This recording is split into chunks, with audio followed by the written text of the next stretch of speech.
What's going on with everybody, man? I'm feeling a little serious right now. A little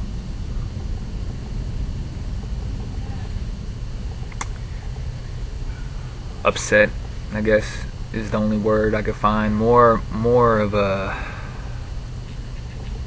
urge, to share some of these observations that I've been coming across and noticing among people, including myself. And I try to put some things together, but I just decided to jump right into this, so you're gonna have to bear with me on some things, because I could be a little bit more prepared than I am right now.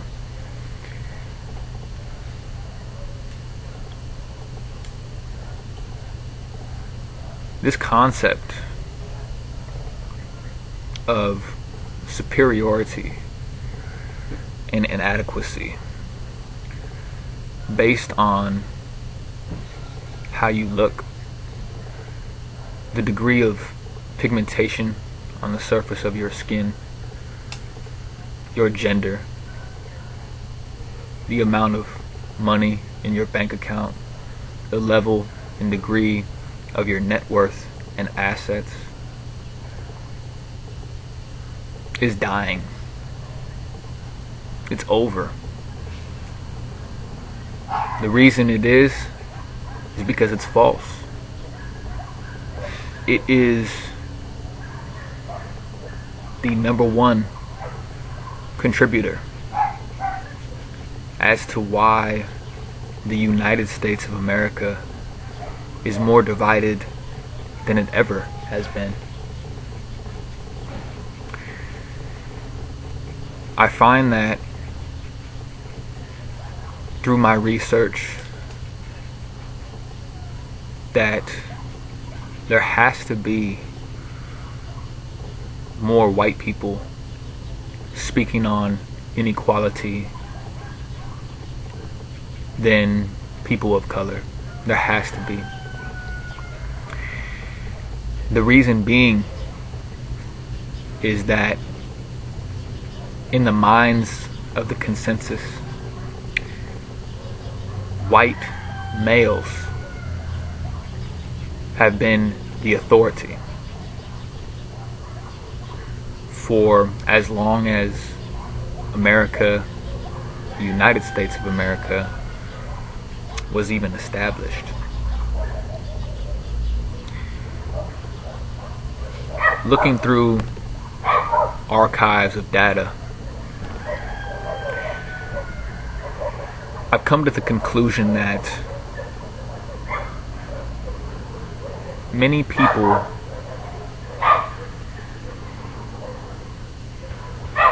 interpret an entity to be authoritative if he has a high degree of education.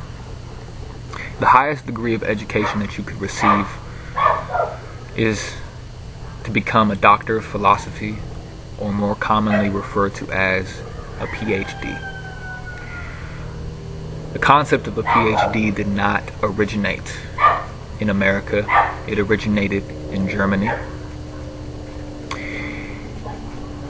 American scholars in the late 19th century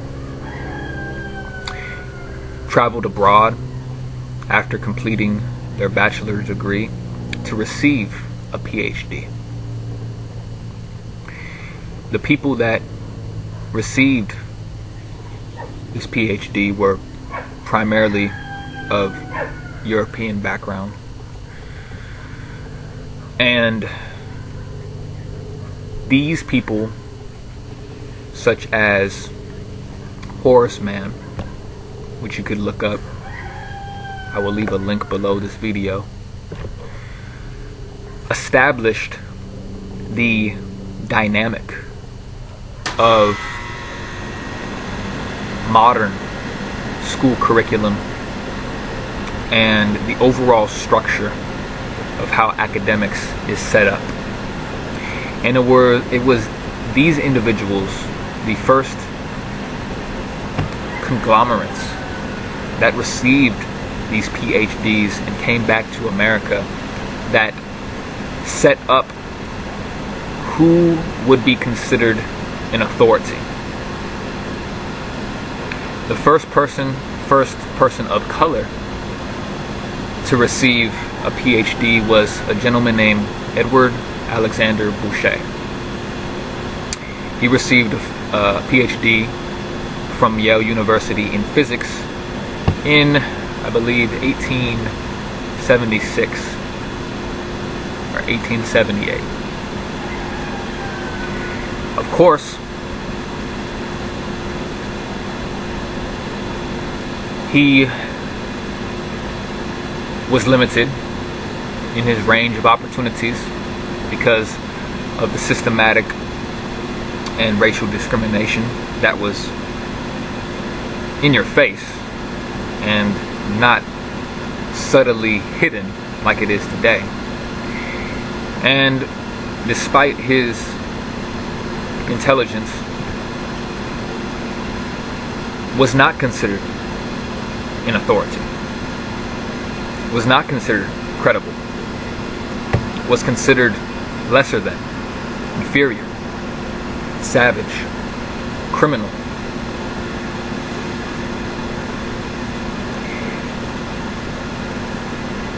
For any of you guys that are watching this that have the eyes to see and the ears to hear, this hasn't changed at all. A white person, a white male, unfortunately that's the truth. If you're a white male, you are privy to receive the lowest interest rates, lowest down payments, and a plethora of other benefits that other genders and races may not receive. If you are a white male in this country, you are considered an authority. I could be next to someone of color, black or brown, and they could be speaking knowledge. They could be speaking on how the system is set up, on how social structures were constructed in specific ways to establish a caste system based upon race, income, and gender. But unfortunately, the audience would rely on the credibility of the white male rather than listening to the exact same knowledge being spoken from a black man's mouth, or a white man, or a brown man's mouth. It is because for so long, all audiences of color, non-color, have depended on teachers and doctors and professors and researchers to give them knowledge and teach them how to read, write, and navigate through life effectively. And they have depended on white people to give them this knowledge or assist them in this process. And that has trickled down throughout generation, to the point of where even black and brown people trust white people more than they do black and brown cultures, even cultures of their own. Once a black person or a brown person starts to speak on inequality, starts to speak on the flaws in capitalism, in society, in America, they're seen as ungrateful. They're seen as lazy. They're seen as just like they're complaining and they're victims. In comparison to when somebody like myself, which happens to be melanin recessant, speaks on these same injustices. And people may nod their head in agreement, because this is the level of hypnosis that has been fed to us for centuries.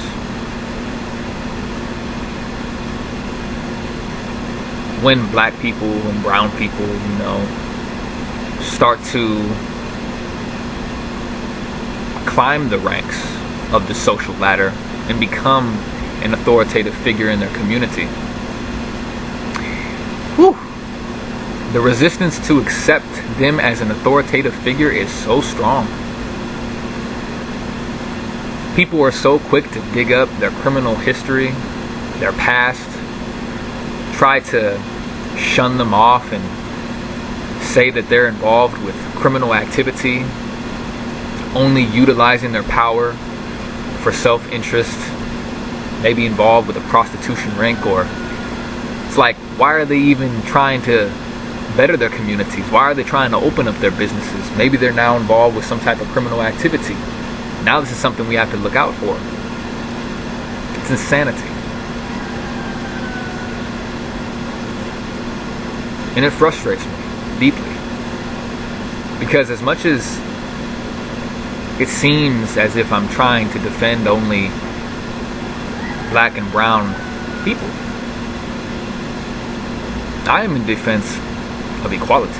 I don't care if you are a woman that is being denied a management position in a company based upon your gender. I am defending the autistic or quadriplegic that is stigmatized in an academic or work environment based on their physical and mental conditions. And obviously, I am for people of color that systematically have to deal with the injustices and flaws in America and the world. The logic upsets me. Well, you're white. What do you have to complain about? There's always room for improvement, and I know that we as a society deserve better. White Americans only make up about 35 to 40% of this country. We are becoming what they would consider the minority.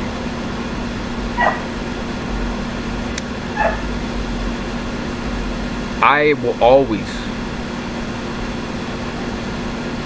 improve and strive to better the condition of my brothers and sisters, regardless of who they are, where they're from, what they believe. It's all egotistical if I feel they have to fulfill some type of criteria in order to receive freedom. The concept of, if you're now a black or brown individual that has received success and monetary wealth and speaking on injustices in America, people backlash and say, well, you're successful, what do you have to complain about?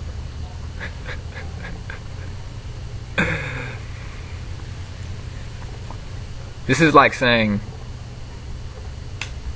that if I want to improve the medical industry, if I want to reveal and expose the medical industry and why they have held back cures for cancer for so long, and why they do it, well, basically for control and commercial purposes. No one's gonna turn around and say, well, I mean, you don't have cancer. What do you have to complain about? This is the type of logic that is frustrating. And I could only imagine how it would feel for a person of color to constantly have to put up with this every day simply for existing. Have police follow them home just because they're of color. Have to have somebody watch you count the money in your register at work simply because you are of color. These are the types of things that white people do not have to deal with. It's that simple. It's a fucking fact. And I'm not going to argue it with anybody. Of course, if I was put into a debate-like scenario with all the intellectuals, oh man, I would. But I'm not going to argue. I'm not going to argue with people that have their minds made up. But for the white people out there that do recognize these flaws in society and do their best to expose the inequality among people in America, I strongly urge you to continue down this path, because in the minds of the consensus, we are the authority. White males are the authority. And I salute you for trying to fix a system that you could easily benefit off of, but do so because you know that it's not right. You know that it can be better, and are striving each and every day to improve the circumstances for the future.